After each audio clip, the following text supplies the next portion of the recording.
For today's vlog, i-review natin itong makeup brand na O2O. So, nag-purchase ako ng lipstick nila, yung Low Lip Up Lipstick, yung BB Cushion Cream, eyeliner, and yung blush on. So, i-review natin yan today. And if you're interested, please keep on watching the video.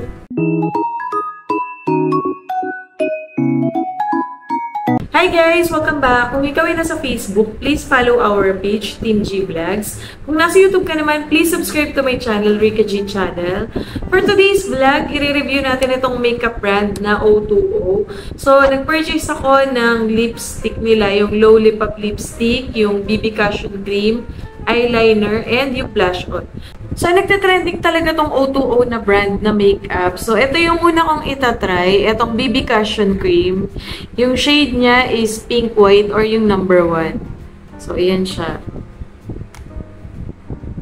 Pag in-open, ayan, may kasama na siyang applicator. Ayan siya, guys. So, try natin.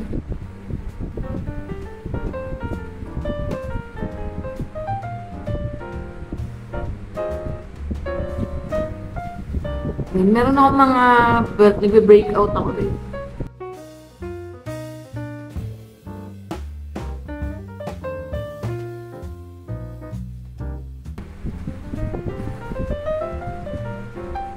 So, ayan siya guys. Meron na yung half ng face ko. Dito, visible yung mga pores visible. Ayan. Pero ito kasi medyo malaki talaga yung pimples ko dito. Pero, smooth siya sa skin. Ganito yung kabila.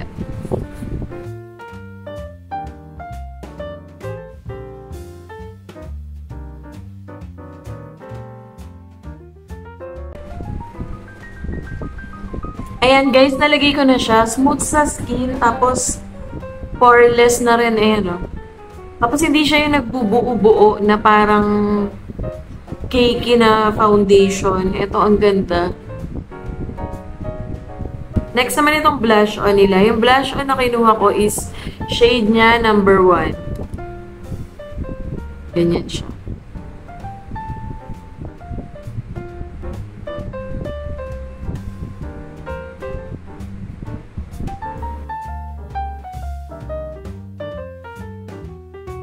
Madaling i-spread. Although hindi siya ganun ka-pigmented.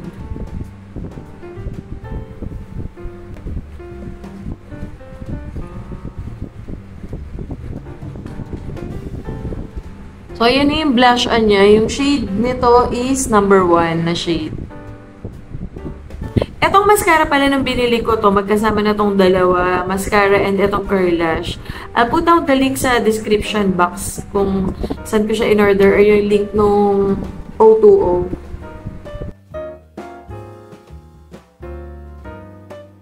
Sinasabi nila kahit daw basain ng water, hindi nagsismudge or smudge proof siya.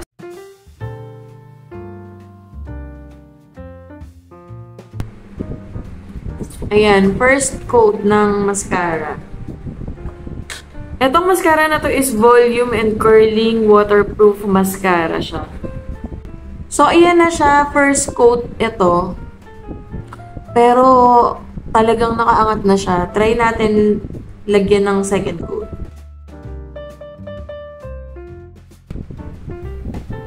So, ayan na siya guys. Dalawang coat na to. Tapos, ang ganda ng pagka-curl niya, oh. Hindi rin siya nagdidikit-dikit. So, try natin mamaya kung talagang smudge-proof siya. Kasi ayaw naman natin ng panda eyes. Diba, minsan kapag nagilamos ka, tapos nabasa yung mascara, black na yung ilalim ng mata mo.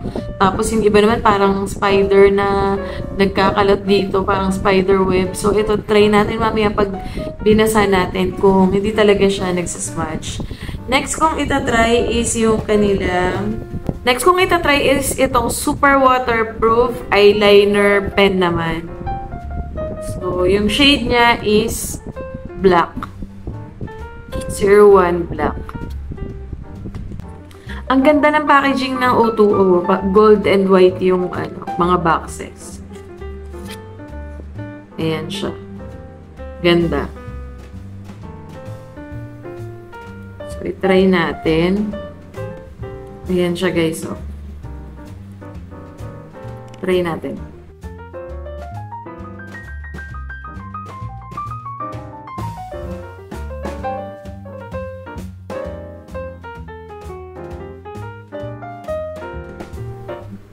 Super nipis nung dulo niya. Parang hindi ako sanay mag-eyeliner pen ng ganito kanipis. Tapos may ball siya sa loob na parang nagpapamix dun sa loob niya.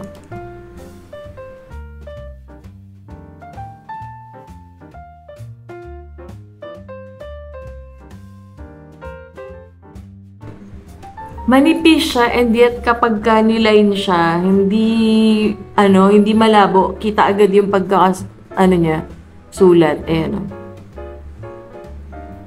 Kahit ang nipis ng dulo, pag niline mo, meron agad siyang sulat. So, ayun na guys, nalagay ko na yung BB Cushion Cream, yung mascara, yung eyeliner, and yung blush on. So, ito naman yung next na itatry natin. Tatlo yung in-order ko. Itong O2O Ultra Stay Low Lip Up Lipstick. Tingnan nyo guys, ang ganda nung container niya, oh. Meron siyang marble effect. So, 3 shades yung kinuha ko nito. Itong 05, ayan o, 05. Ito yung red eh. And then, itong 07. And itong 01. So, meron akong nude na kinuha. This one, nude siya. Merong pagka-touch of pink. And itong red. So, try natin tong pink na low lip up lipstick. Hinahin ko na tong pink.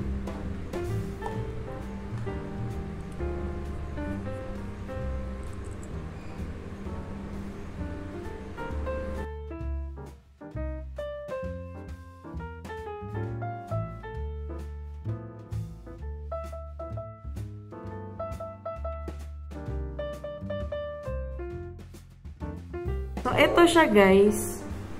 Shade number 7. Ayan siya.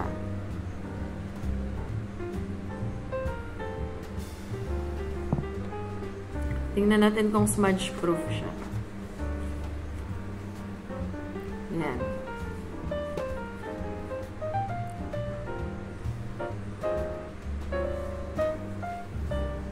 So, next naman natin itry guys itong 01 na shade.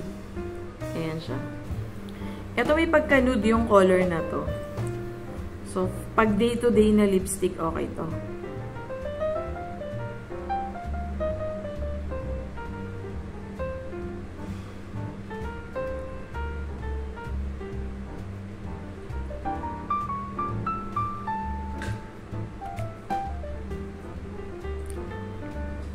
Ang ganda nitong shade na to, guys, oh.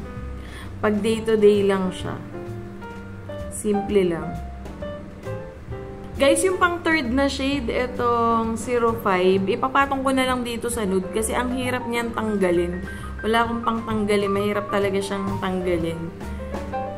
So, wala akong pang remove ng lipstick. Ipatong ko na lang to. Ito yung may pagka-red na shade.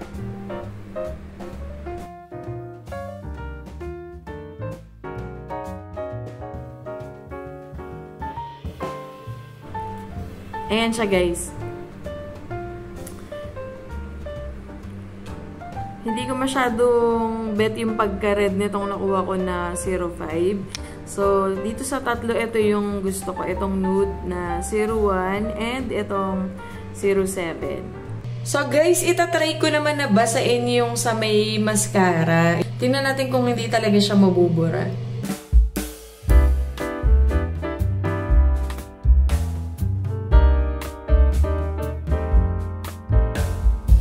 So, ayan guys, binasa ko na siya.